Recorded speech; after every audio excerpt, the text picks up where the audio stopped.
वक्फ विधेयक मंजूर केल्यानंतर आता संघाचा चर्चच्या जमिनीवर डोळा. संघाचा मुखपत्र ऑर्गनायझरच्या लेखावर बोट ठेवत इंडिया आघाडीच्या नेत्यांचा आरोप.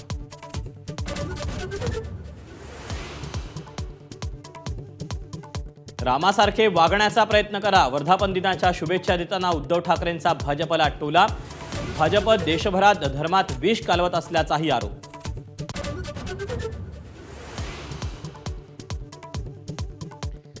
भाजप कोणताही मुद्दा हिंदुत्वाशी जोडून देशातलं वातावरण गढूळ करतंय. संजय राऊतांची ही टीका. मुख्यमंत्री काळाराम मंदिरात का नाही आले, राऊतांचा प्रश्न.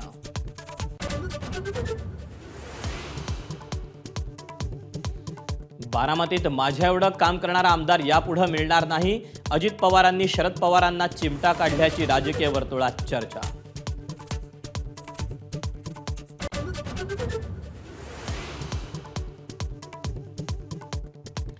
सर्व हिंदूंसाठी मंदिर, स्मशान आणि पाणी एकच असलं पाहिजे. सरसंघचालक मोहन भागवतांचं वक्तव्य.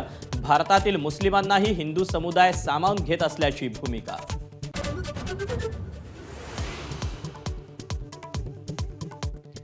दीनानाथ मंगेशकर रुग्णालयातील गर्भवतीच्या मृत्यूचा लेखी अहवाल उद्या महिला आयोगासमोर सादर होणार.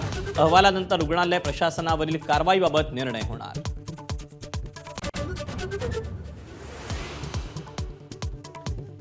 शेतकऱ्यांच्या भावना दुखावल्या असतील तर दिलगिरी व्यक्त करतो. कर्जमाफीवरून वादग्रस्त वक्तव्य करणाऱ्या कृषी मंत्री माणिकराव कोकाटेंची माघार.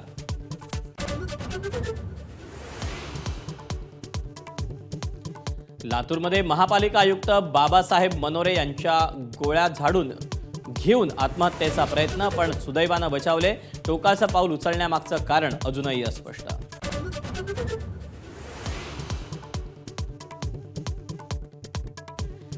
नागपुरातील राम जन्मोत्सवाच्या यात्रेत हिंदू मुस्लिम ऐक्याचं दर्शन. रथावर मुस्लिमांकडून पुष्पवृष्टी. फडणवीस आणि गडकरींनी ओढला रथ.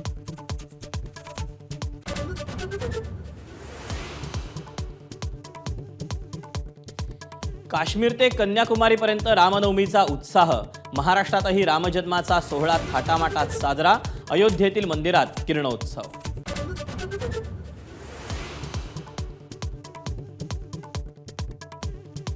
जहाज येताच लिफ्टप्रमाणे वर उचलला जाणाऱ्या पंबन रेल्वे पुलाचं पंतप्रधानांच्या हस्ते उद्घाटन. तर रामेश्वरम ते तांबराम रेल्वेलाही हिरवा झेंडा.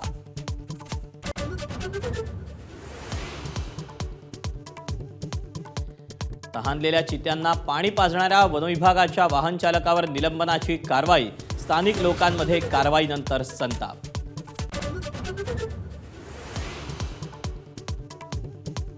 ट्रम्प सरकारच्या धोरणांविरुद्ध अमेरिका रस्त्यावर.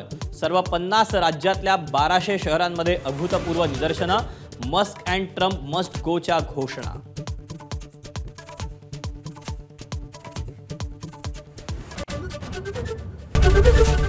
एबीपी माझा, उघडा डोळे बघा नीट.